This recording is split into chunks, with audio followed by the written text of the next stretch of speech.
लगाते हुए, कहीं का कूड़ा उठाते हुए, और एक बार वो अपनी ही किताब को लिखा हुआ दिल्ली लाइब्रेरी में उसकी समीक्षा करने के उद्देश्य से आए। जिस किसी से पता लिया वो हमारे घर आए और जा करके वो पार्क में अपनी लाइब्रेरी से किताब निकाल करके पढ़ते थे, और शाम को हमारे यहाँ रुकते थे करीब 10-15 दिन और सत्संग किया करते थे। ऐसे ऐसे लोग, यानी सत्संग वचनों का पालन करना, सेवा करना, तन से भी, मन से भी और धन से भी, मोटे बंधन जगत के गुरु भक्ति से काट, झीने बंधन चित्त के कटे नाम करता। जब लग मोटे जाने झीने कैसे जाए, ताते सबको चाहिए नित्य गुरु भक्ति की। गुरु भक्ति होता है आदेश का पालन। गुरु जो कह दे उसका पालन करना ही हमारी आपकी भक्ति है। गुरु को सिर पर रखिए, चलिए अज्ञा मां, आगे आगे गुरु चले 3 लोग होगा। गुरु को सिर से उतारिए, सबद विहीना होए, ताको काल घसी कहीं रोक सके ना कोई। और फिर भजन करो। जो गुरु महाराज ने रास्ता बताया उस पर बैठ करके, जिस तरीके से बताया है पूज्य महाराज भी बता रहे हैं, हम उसको बैठ करके सुमिरन और ध्यान और भजन करें, तरक्की तब ज्यादा हो। हम सोचे कि किसी एक काम को, एक अच्छे काम को करके हम साधना पूरी कर लेंगे, तो संभव नहीं है। पान एक कहने की बात होती है कि पान खाने पर मुंह लाल होता है, लेकिन इसमें कई द्रव्य पड़े रहते हैं, और इन द्रव्यों को अलग अलग कर दिया जाए, जैसे चूने को अलग कर दो, कत्था को अलग कर दो, सुपारी को अलग कर दो, पान के पत्ते को अलग कर दो, तो किसी एक के अंदर ऐसा गुण नहीं है जो आपके मुंह को लाल कर दे। उसी तरीके से सत्संग, सेवा और भजन, ये तीनों चीजें मिला करके हमारा समग्र अध्यात्मवाद पूरा होता है। और अध्यात्मवाद का सीधा सा मतलब समझाया जाए कि मनुष्य शरीर आपकी लेबोरेटरी है, एक प्रयोगशाला है। इसके अंदर मीराबाई, सहजोबाई, दयाबाई, कबीर, नानक, पलटू, रैदास, भिखा साहब, जगजीवन साहब की तरफ उतर करके आप अपने आप को तलाश करो। हम क्या है, हमारा वजूद क्या है। और जिसने अपने आप को नहीं पहचाना, ना वो गुरु को पहचान सकता है, ना देवी देवताओं को पहचान सकता है, ना भगवान को पहचान सकता है। और यही स्वामी जी महाराज ने हम लोगों को 60 साल तक सिखाया। हमको आपको पकड़ने के लिए किस स्तर तक स्वामी जी महाराज चले गए कि हमारे साथ बैठ करके ज्वार और बाजरा कटवाना, गड्ढे कैसे खोदे जाए उसको बताना, छप्पर खा करके कैसे रखा जाए उस सहूर को सिखाना। ये सब गुरु महाराज ने हम सब लोगों के साथ मिलजुल करके अपना इतना नजदीकी सानिध्य दिया, जिसकी व्याख्या शायद किसी धर्म ग्रंथ में कोई कर सके, आगे भी नहीं कर पाएगा। इस तरीके का गुरु महाराज ने हम लोगों को प्यार दिया और हम लोगों को पकड़ने के लिए राजस्थान गया था। मेरे पास राजस्थान पर हमसे मिश्रा जी के साथ में बहुत साल, लगभग 35-40 साल पहले की घटना। तो एक मास्टर साहब से उनके यहाँ जाना हुआ और उसी कमरे में वृद्धावस्था में थे, बीमार थे बेचारे। उठ करके बैठे, उस कमरे में 2 तखत पड़े। सीकर की घटना है, अब मुझे अच्छे तरीके से नहीं याद है कहाँ की बात है, लेकिन सीकर गली की बात है। तो कहा स्वामी महाराज आते थे, इस तखत पर वो लेटते थे, इस तखत पर मैं लेटता था। मैं पढ़ा कर जब लौट के आता था तो कहते थे चलो साइकिल उठाओ, और साइकिल लेकर के स्वामी जी महाराज कभी खुद चलाते थे, मास्टर साहब लालटेन लेकर बैठते थे, और कभी स्वामी जी महाराज चलाते थे या कभी मास्टर साहब चलाते थे, स्वामी जी महाराज लालटेन लेके बैठते थे। और किसी के दरवाजे पर चले गए तो कभी उस तखत को स्वामी जी महाराज ला करके किसी घर से रखते थे और कहते थे जाओ बुला करके लाओ, या फिर खुद बुलाने चले जाते थे।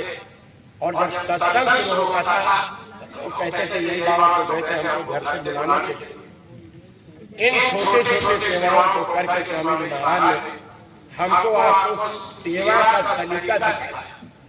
जब स्वामी जी महाराज इधर दादा गुरु के कर्म होने से चल करके और अपने पुराने आश्रम पर आए तो वही एक सत्संगी भाई मिले और बताने लगे, खास स्वामी जी महाराज कुछ सब्जी बनाते, रोटी सेकते थे और भंडारे पर हम लोगों को परोसते थे। हाथ कभी कभी जल जाया करता था, स्वामी जी महाराज का टोकरी से हाथ कट जाया करता था। कहते थे परोसते परोसते जब हम लोग कहे स्वामी महाराज हम परोस लेंगे, अरे कह रहे खा लो मैं आज खिला रहा हूं।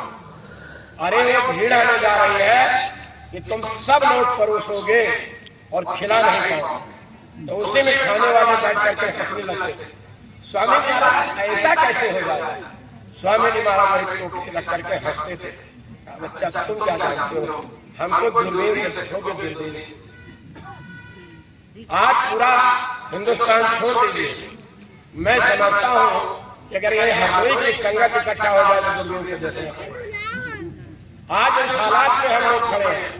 सोचो उस गुरु ने हमारी आपकी जीवात्मा को उस मनाने घर, उस अमर में पहुंचाने के लिए कितना मेहनत किया, कितना भाव भक्ति हमने आपको भरा। हम सब के सब इन दो आंखों से दिखाई पड़ने वाली उन तमाम सारी बाह्य क्रियाओं में फंसे हुए थे जिनमें हमारी आसक्ति फंसी थी। और गुरु महाराज ने इसी चीज को हमको प्रेरित करके कि सबकर फल हर भगत सुहाई और सो दिन संत। इन सब पूजा पाठों का यही विकल्प है कि जब आपको समर्थ उस दरबार के दरबारी जो आते और जाते हैं, जब ऐसे संत मिलेंगे और जब ऐसे संतों के सानिध्य में जाओगे, ऐसे संतों के आदेश का अनुसरण करोगे, तो आपको वो चीज मिलेगी जिसके लिए मीराबाई ने राजमहल में रहते हुए सोना चांदी तन पर होते हुए आत्मा को जब इस प्राकाष्ठा पर पहुंचाया, तब दुनिया को संदेश दिया, कहा मैं मेरी जाए पाए अपना तब मेरी प्रिय। हम लोग उस राह के राही, लेकिन कब जब अटूट आस्था स्वामी जी महाराज जी में होगी तब ये वचन फलीभूत होगी। वही कबीर साहब छोटे से बच्चे लहर तालाब के किनारे पड़े झाड़ियों में रो रहे थे। मुसलमान पति पत्नी जा रहे थे, बच्चे की रोने की आवाज सुनी, जा करके झाड़ियों को हटा करके देखा तो एक छोटा सा शिशु पड़ा हुआ है। पति पत्नी उसको उठा करके अपने घर ले आए, पाल पोस के बड़ा किया, कबीर नाम रख दिया। जब और बड़ा हुआ, कपड़ा बुनने का काम होता था वही सिखा दिया। लेकिन एक शाम को देखा पति पत्नी उठ रहे हैं, बैठ रहे हैं, खड़े हो रहे हैं, कान में उंगली डाल रहे हैं, ऊपर देख रहे हैं, नीचे देख रहे हैं। पूछा ये क्या कर रहे थे भैया? कहा खुदा की इबादत कर रहा था, नमाज पढ़ रहा था। कहा इससे क्या होगा? कहा इससे अल्लाह ताला मिलेगा, भगवान मिलेगा, ईश्वर मिलेगा। कहा कैसे मिलेगा? कहा इसके लिए तुमको कुछ साजिश करना पड़ेगा। बिन गुरु भावनी तरह कोई जो निरंतर शंकर से। हम अगर हनुमान की पूजा करते हैं तो उन्होंने भी यही कहा हनुमंत विपद पर कोई जब तक सुमिरन भजन न हो। हमारे लिए प्रमुखता से चीज बताई गई। और यही शंकर भगवान ने अपनी पत्नी से कहा, उमा कहो मैं अनुभव अपना, सतहारे भजन जगत सब सपना। स्वामी जी महाराज ने 60 सालों में तमाम सारी तकलीफों को झेलते हुए हमारे आपके लिए जेल की सलाखों में बेड़ियां पहन डाली, सब कुछ झेलते हुए। और जब जेल से बाहर निकले तो हम लोगों के बीच में पहला सत्संग 3 अप्रैल 77 12 की लकड़ा डाल दिया था। और वहीं पर कई आशीर्वाद दिए थे और वहीं पर यह बात कही थी स्वामी जी महाराज ने कि आगे चल करके जो लोग जेल गए हैं स्वतंत्रता सेनानियों की तरह इनको भी पेंशन मिलेगी। वही बात है, यही बात स्वामी जी महाराज ने लकड़ा बाद में कही थी। लाखों लाख दिए और उसी समय स्वामी जी महाराज ने इनको नाम के कुछ ऐसे पन्ने खोले थे जैसे सोना 10,000 रुपये चला जाए, चीनी 40 रुपया मिलेगी, पेट्रोल डीजल 40 रुपये के ऊपर चला जाएगा। पढ़े लिखे विद्वान वकील और रजिस्टर जजों की गाड़ियां ऐसे सड़कों के किनारे खड़ी हुई थी। तो लोगों ने कहा देखो बाबा कैसा बेवकूफ बना रहे हैं, अरे कौन सी ये इकोनॉमिक पढ़े हुए हैं जो ये बता रहे हैं। लेकिन आज आप देखिए हम कहाँ पहुंच गए, महंगाई के सालन में खड़ी है। गुरु महाराज ने कहा अन्न का दाना नहीं मिलेगा, टैक्स अभी भी और लगेगा, धर्म जल्दी से लौटार जमाना बदलेगा। इसलिए सत्संगी भाई बहनों, गुरु महाराज ने कभी किसी से नहीं कहा पैसा मत कमाओ, खूब कमाओ, लेकिन मेहनत में सकत ईमानदारी से आए गए सबका सेवा सत्कार, बीवी बच्चों की परवरिश, नदी में बढ़े पानी, घर में बढ़े धाम, दोनों हाथ नीचे यही सेवा होता। उसका तुम अच्छे तरीके से उसका इस्तेमाल परमार्थ के काम में कर लो, वही हम तुम्हारे लिए कभी देखो। अगर वो रुक गया, तालाब का पानी आप अपने गांव में देख लीजिए, अगर निकलने का रास्ता नहीं होता है तो बरसात के बाद कुछ दिन तक तो ठीक ठाक रहेगा, धीरे धीरे इसमें दुर्गंध और कीड़े आने शुरू हो जाएंगे। हमको जो रास्ता और मानदान दिया, तालाब में लगी हुई काई को हमेशा साफ करते रहने के लिए, सुमिरन ध्यान भजन करने की प्रेरणा दी, इतनी बड़ी दौलत का अधिकारी बना दिया तो स्वामी जी महाराज कहा करते थे कि यहाँ के एक एक कण को हीरा जवाहरात बना दिया जाए, इसके बदले में अगर चाहे दौलत मिल जाए तो ये दौलत मिलने वाली है। इस देश की दौलत को पाने के लिए राजा महाराजा अपनी अपनी संस्कृत को छोड़ करके और संत महात्माओं के कदमों में चले गए, पड़े रहे कि हमको किसी तरीके से रास्ता मिल जाए। वो दौलत, वो नामदान हम सब जीवों को दे करके और स्वामी जी महाराज ने हम सबको एक साधक बना दिया, एक साधु बना दिया, गृहस्थी में रहने वाला। अगर गृहस्थी से अलग हट करके साधना की बात कही गई हो तो कोई हमें से साधना नहीं कर पाता।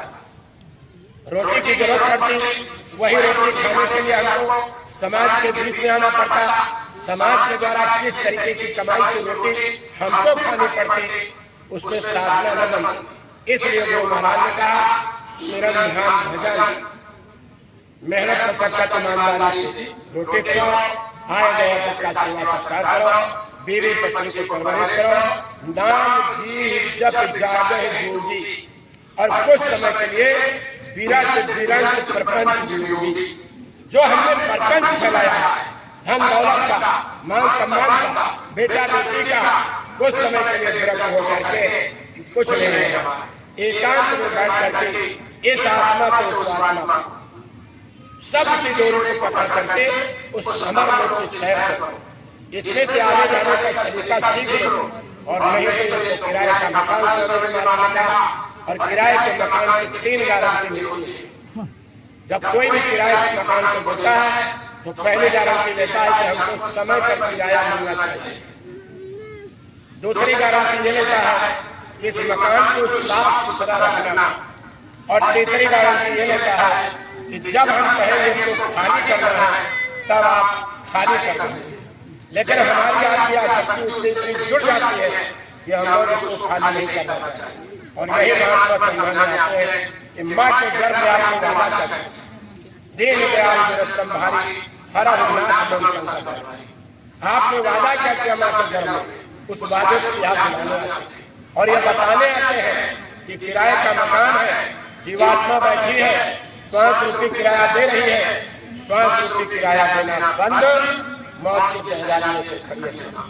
चलो निकलो इसमें से, बड़ी कठिनाई, बड़ी कठिनाई, जन्म मरण से कोई, इससे हम बचे कैसे, कैसे लौट करके मृत लोक में माँ के गर्भ में ना पड़े। इसीलिए इसको मृत लोक कहा गया, जिसका जन्म होना तय है तो उसका मरना भी तय है। और इस सृष्टि का एक विधान बना हुआ है, जन्म मरण सब सुख दुख होगा, हां विकास प्रिय मिलन होगा, और काल कर्म बसो गोसाई बरबस रात दिवस।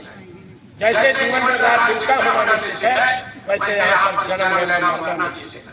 और इसी के बीच के समय में हम दुनियादारी बनाते हैं, सब काम करते हैं, बस यही एक काम नहीं कर पाते हैं जो गुरु महाराज ने गाँव में मोहल्ला नगरा नगरी घूम करके हमारे आप जैसे लोगों को सिखाया, पढ़ाया और बताया।